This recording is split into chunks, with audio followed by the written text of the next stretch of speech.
Thank you once again for the privilege of this podium. Traditionally, this is where governors stand before you and report with practiced grandiosity that the state of our state is strong and getting stronger. And largely, that is still true. And yes, Eleni, proudly, we still are America's coming attraction. By any standard and by nearly every recognizable metric, the state of California is not just thriving, but in many instances leading the country, inventing the future, and inspiring the nation. We remain the fifth largest economy in the world, enjoying 118 consecutive months of net job growth. Some 3.4 million jobs have been created since the Great Recession, and 4 million small businesses call California their home. More than half of all U.S. venture capital still flows to California companies. And we've averaged 3.8% GDP growth over 5 years. And I say this respectfully, compare that to the 2.5% national GDP growth. California is outperforming.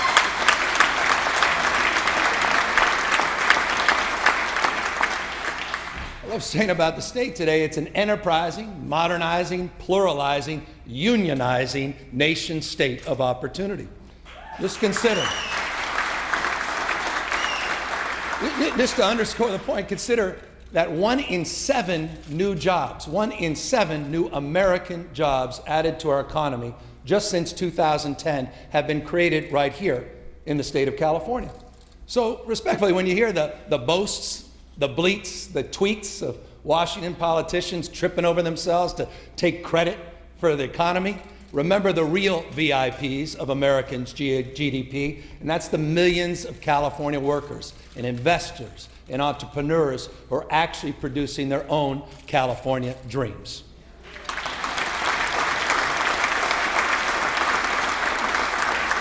Working together, we built record reserves, including the largest rainy day fund in state history. We've achieved the highest credit rating in nearly 2 decades, and we've disappeared the infamous wall of debt following the prudent principle of never spending more money than we take in. Simply put, California is the rocket fuel powering America's resurgence that, let me be clear, began under the leadership of President Barack Obama. Forgive me. I just needed to get that out. Want to be clear about that. I say lovingly, respectfully, needs to be said.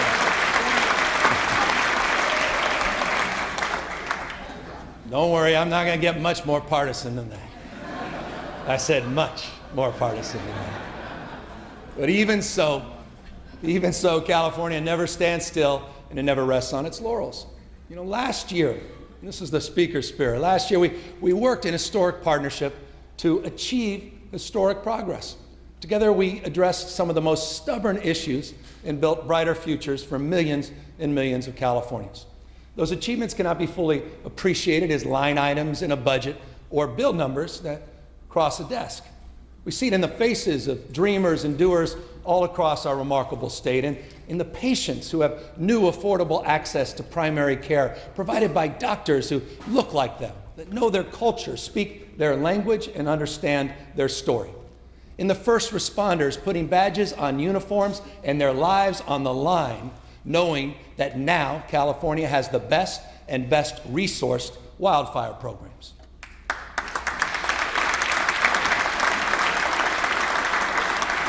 In the working parent with more money in her pocket thanks to expanded paid family leave.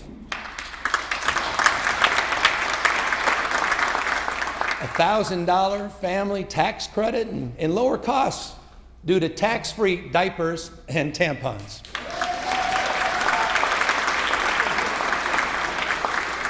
And the high school student who's planning a more promising future with 2 free years of community college.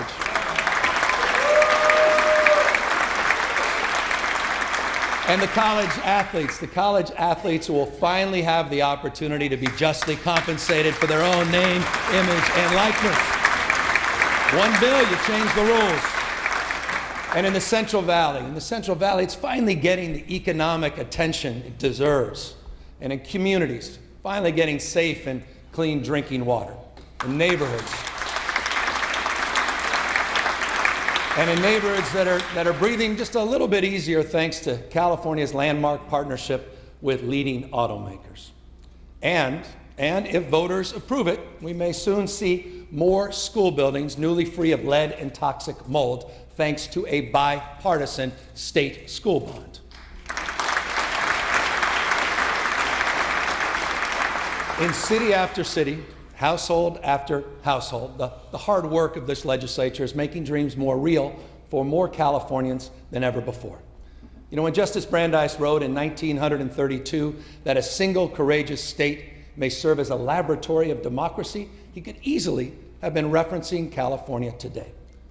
But because unlike the Washington plutocracy, California isn't satisfied servicing a powerful few on one side of the velvet rope. No, the California dream is for all. And to that end, just think about this. There are 1.6 million fewer Californians today living in poverty than there were in 2011. That's 1/4 of the nation's decrease in just this state alone. No amount of progress, though, no amount of progress can camouflage the most pernicious crisis, though, in our midst. And that's the ultimate manifestation of poverty, homelessness. And that's why I'm devoting today's remark to this crisis. Let's call it what it is. It's a disgrace that the richest state in the richest nation, succeeding across so many sectors, is falling so far behind to properly house, heal, and humanely treat so many of its own people. Every day, the California dream is dimmed by the wrenching reality of families, children, and seniors living unfed on a concrete bed. Military veterans who wore the uniform of our country in a foreign land, abandoned here at home. LGBTQ youth fleeing abuse and rejection from their families and communities. Faces of despair, failed by our country's leaders and our nation's institutions. As Californians, we pride ourselves on our unwavering sense of compassion and justice for humankind. But there's nothing compassionate about allowing fellow Californians to live on the streets, huddled in cars or makeshift encampments.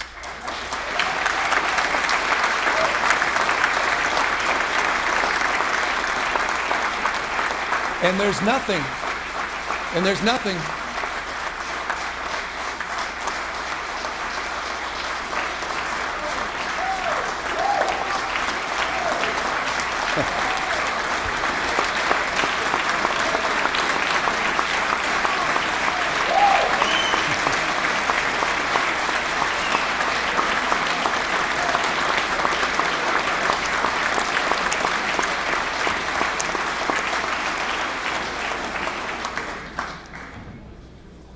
There's nothing just as well about sidewalks and street corners that aren't safe and clean for everybody. The problem has persisted for decades, caused by massive failures in our mental health system, disinvestment in our social safety net, exacerbated by widening income inequality and California's housing shortage. The hard truth is for too long we've ignored this problem. We turned away when it wasn't our sister, our brother, our neighbor, or our friend. And when it was a loved one, help so often wasn't there. Look, most of us have experienced homelessness as a pang of guilt, not a call to action. You know, back in 2005 is when we did that first point in time count.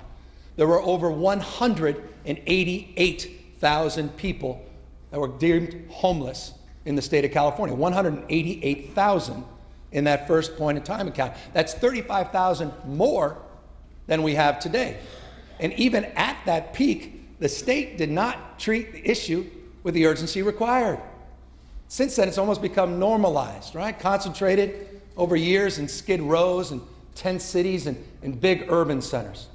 But now, it's It's no longer isolated. In fact, some of the most troubling increases have occurred in rural areas, in small towns and remote parts of our state. No place is immune. No person is untouched. And too often, no one even wants to take responsibility. I even heard a local official just recently proclaim, said loudly, "Not my problem." Servants of the public that are too damn busy pointing fingers to step up and help. That's shameful. After all, every homeless Californian, it is shameful. Every homeless Californian living on the boulevard of broken dreams is a casualty of institutional failures. A person who's fallen through every possible hole in the safety net. Look, homelessness impacts everyone, but not equally. Some communities have been hit much harder. Urban renewal and gentrification broke up communities of color and throttled their abilities to move into the middle class. These are systemic issues rooted in poverty and racial discrimination. Black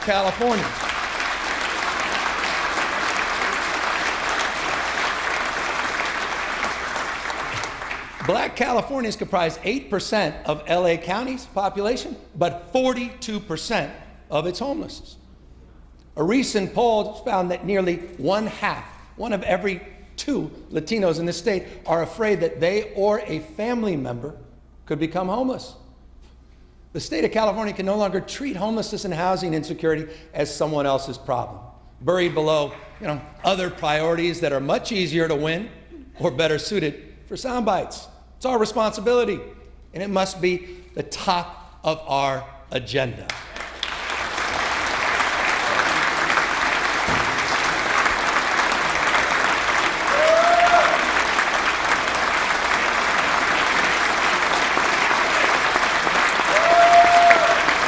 Appreciate it.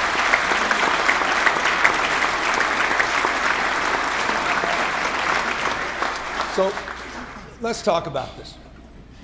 The crisis was not created overnight, and it's not going to be solved overnight or even in a year. But as a state, we must do everything we can to ensure that no California is homeless. We've got to replace California's scattered shot approach with a more focused crisis level response. So in order to meet this moment with the commitment it demands, we're committed to advancing a new framework. Number one, we will reduce street homelessness quickly and humanely through emergency actions. We will be laser focused on getting the mentally ill out of tents and into treatment. We will provide stable funding to tackle the underproduction of affordable housing in California. And we will do all of this. We'll do all of this with real accountability and real consequences.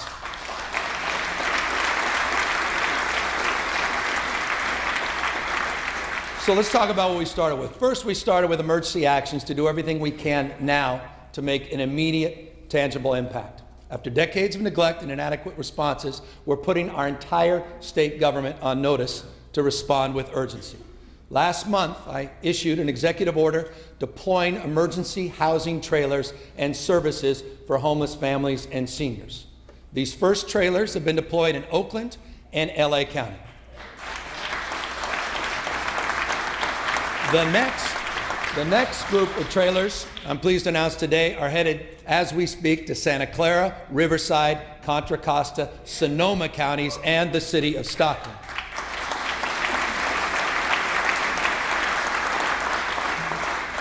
That same executive order builds on our work last year to identify all excess state land.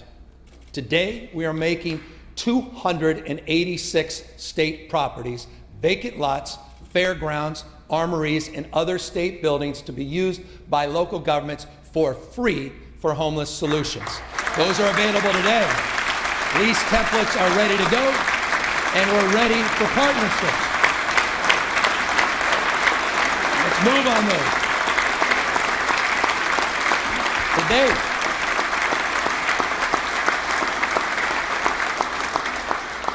addition to that, we've also directed Caltrans to make better use of other unoccupied spaces to get homeless housing up as fast as possible. Look, we have great examples. We have great examples under development in that space already in San Francisco, Oakland, San Jose, and Los Angeles. And we're able to move faster than ever before on these leases and these land transfers because we've established a new strike team across agencies and state government, health and human service agencies, Caltrans, CHP, all with one goal, and that's to break through bureaucratic barriers.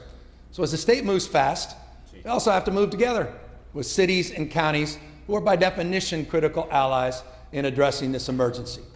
2 months ago, we issued a 100-day challenge to our local partners to focus on one part of their homeless population and address it with intentionality. Dozens of communities, I'm proud to say, across the state are stepping up. But as we continue these emergency actions, we also have to eliminate all these roadblocks to housing and shelter. Last year, because of your leadership, I was very proud to sign 2 important bills. One, streamlined the permitting process for navigation centers statewide.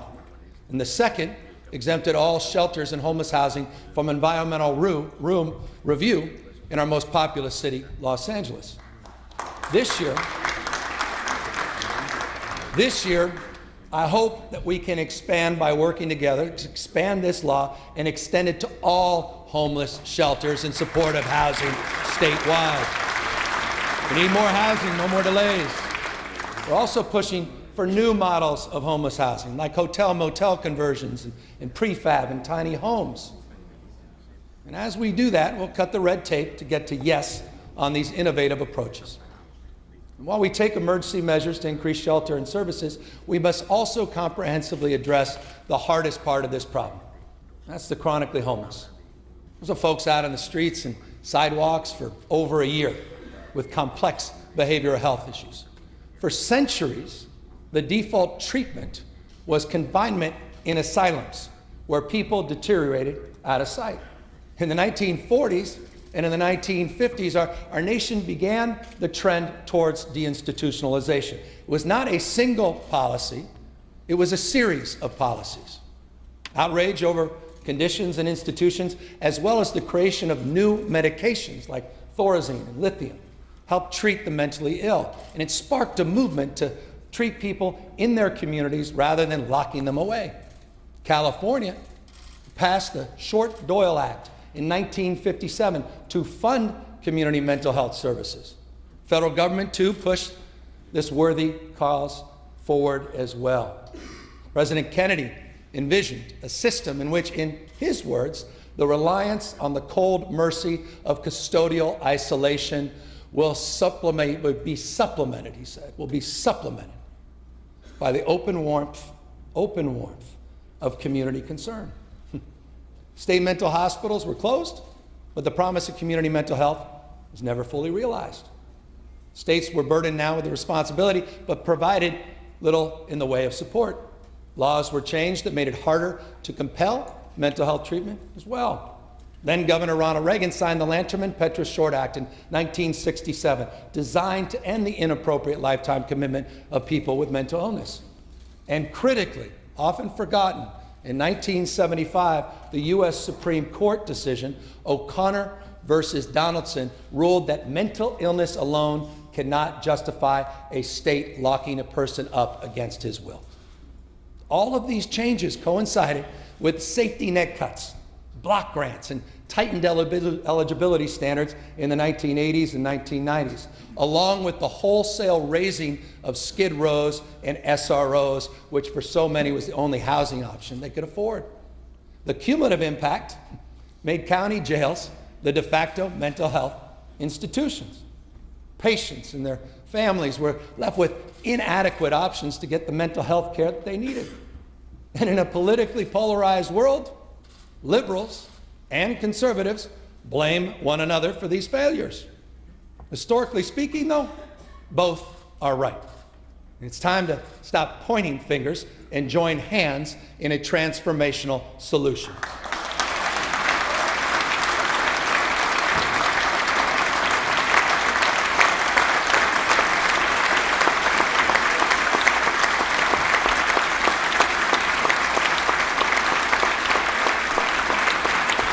Let's talk about that. Let's talk about that. This year we have proposed CalAIM. It's a once-in-a-lifetime reform of our Medi-Cal system based on the obvious, long-ignored principle that physical health and brain health are inextricably linked. After all, 10 million Californians, 1 in 4 suffer from some type of behavioral health condition. This is not a narrow issue, nor a new one.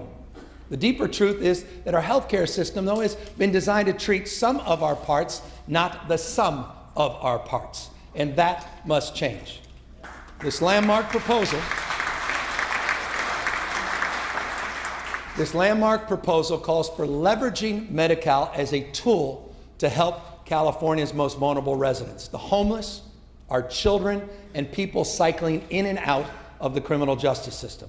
It's about integrating care, targeting social determinants of health, and expanding our whole person care pilots statewide.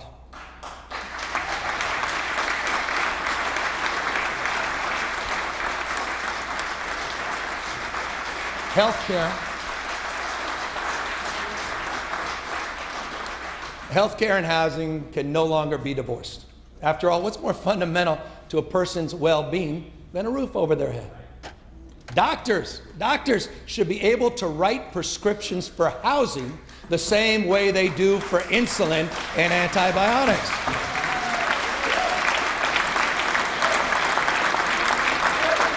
Why not?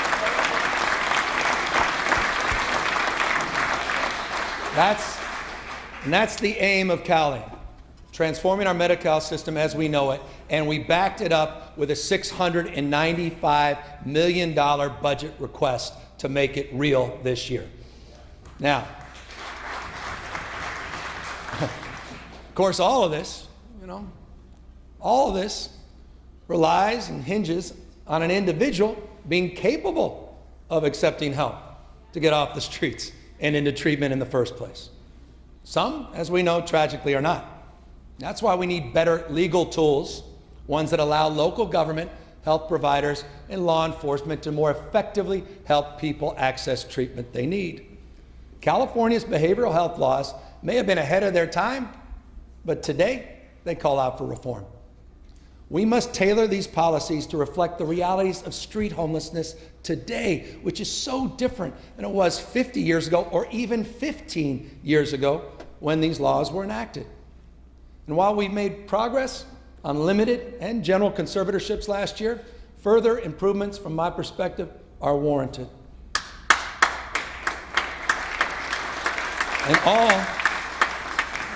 all within the bounds of deep respect, always, for civil liberties and personal freedoms, but with an equal emphasis on helping people into the life-saving treatment they need at the precise moment they need it.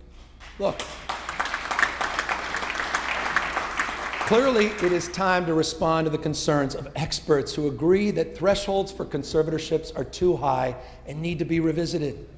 Take Laura's Law, which allows loved ones and service providers to ask courts to compel those who need treatment into community-based outpatient care. The problem is, it's too hard to use. We need to remove some of the conditions imposed on the counties trying to implement the law so they can expand who benefits.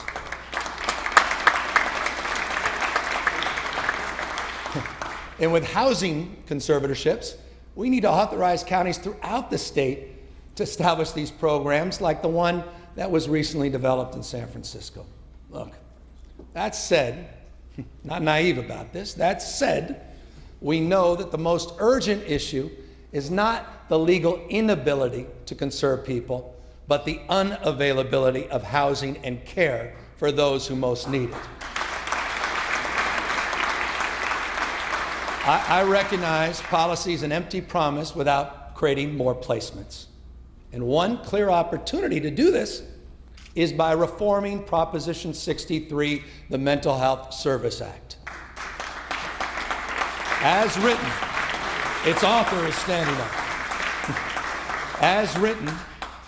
As written, its resources often don't reach the people who need it the most. We're We're not proposing changing the funding formula for how much each county gets. Rather, reform must focus the funding on street homelessness, at-risk and foster youth, and those involved in the criminal justice system.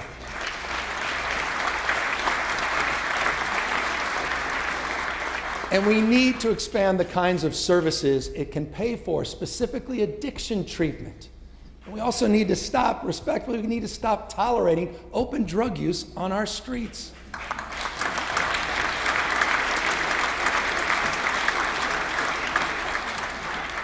Additionally, we should compel counties to spend more of what they've got by lowering the 33% reserve threshold that they're allowed to hold back. Get this. This is interesting.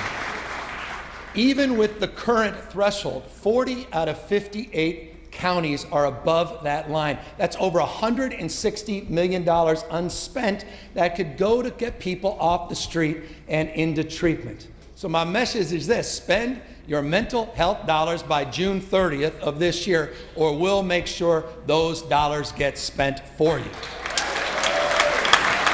That's $160 million today.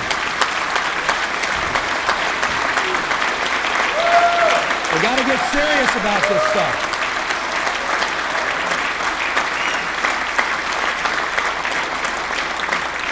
Look, you guys get it. It's about accountability, matching resources to results.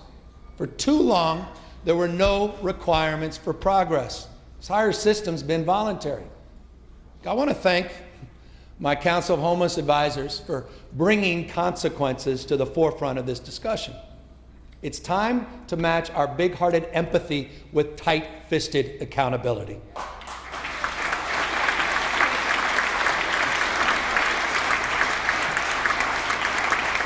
In just the last 2 years, because of your leadership, the last 2 years, $1.5 billion has been allocated to help local governments solve homelessness.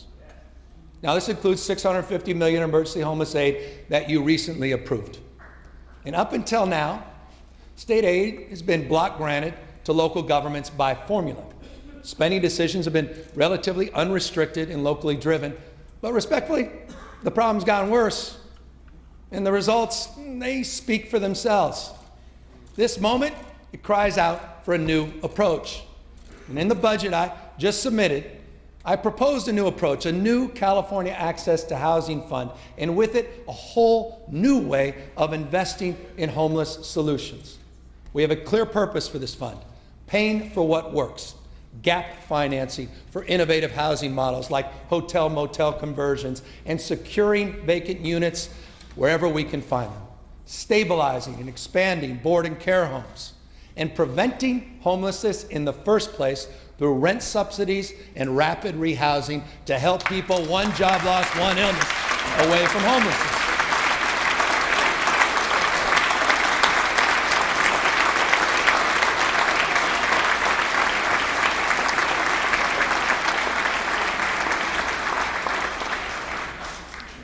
With this nation's first statewide housing fund, we can start braiding together state and philanthropic dollars, as well as health care, mental health, and social services, paying for housing but not overhead by capping the administrative costs of the funds at just 10%. That's important.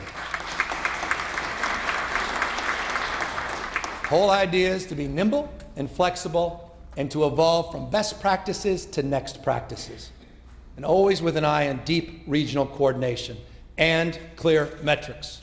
Number of new leases signed, number of new housing units converted or built, number of people stabilized with rent subsidies, number of people moved off the streets.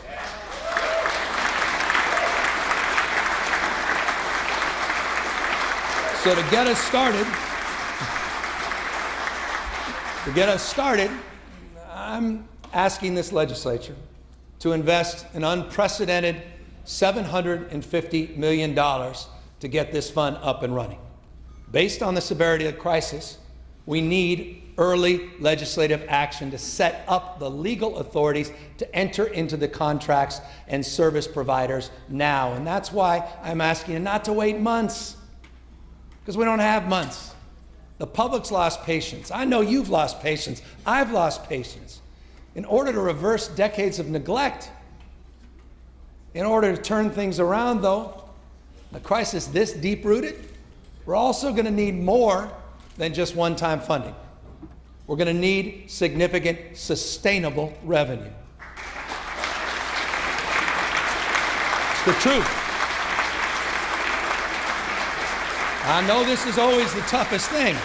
So in the next few months, look, I've pledged to work with all of you closely to identify where this ongoing revenue will come from. But we've got to find it to provide safer, cleaner streets the communities that we represent deserve. It's time to muster the political will to meet this moment. People of California, you know this, are demanding bold, permanent solutions. Anything less is not going to get the job done.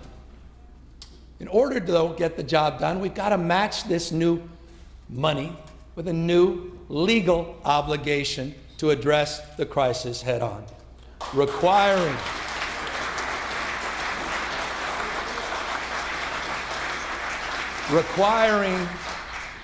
that any new funding isn't replacing existing spending, but creating new solutions. Some have recommended a legal right to shelter. I know it's a provocative idea, which has forced this state to explore the limits of what local governments can be compelled to do.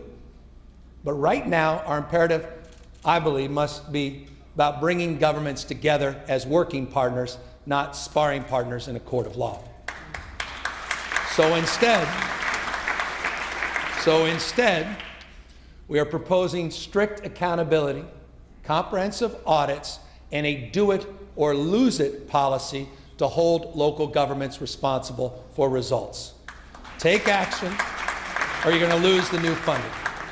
In order to track the progress, we're committed to developing and establishing a unified homelessness data system to capture accurate local information. Because at the end of the day, you all know this, you can't manage what you don't measure. It is time. It's time for the failed policy of not my problem to be replaced with one of shared responsibility across every sector and every community. Now look, I'm not naive. Not one city, not one county, not even one state can shoulder this responsibility alone. This is a national crisis. Federal decision-making contributed to this moment, and our federal government has an obligation to match its rhetoric with specific, constructive, and deliverable results.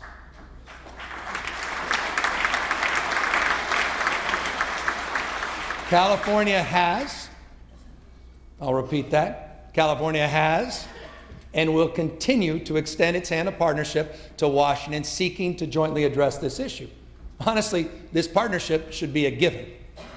But empty words and symbolic gestures won't mask a 15% across-the-board cut to HUD's budget. I'm old enough, many of you are in this room as well, I'm old enough to remember when HUD was in the housing business, and I'm hopeful one day they will be again.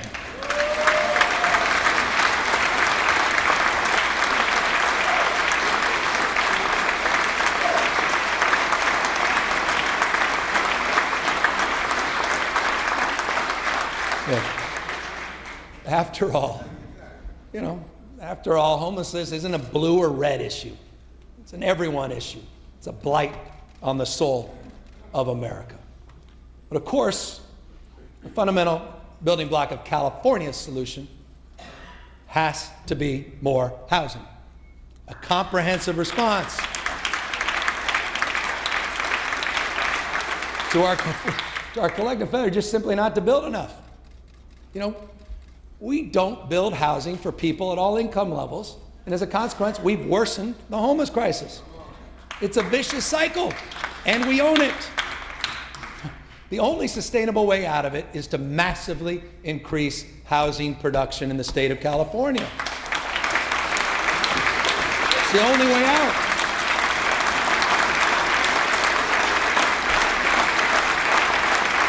at least all agree on that?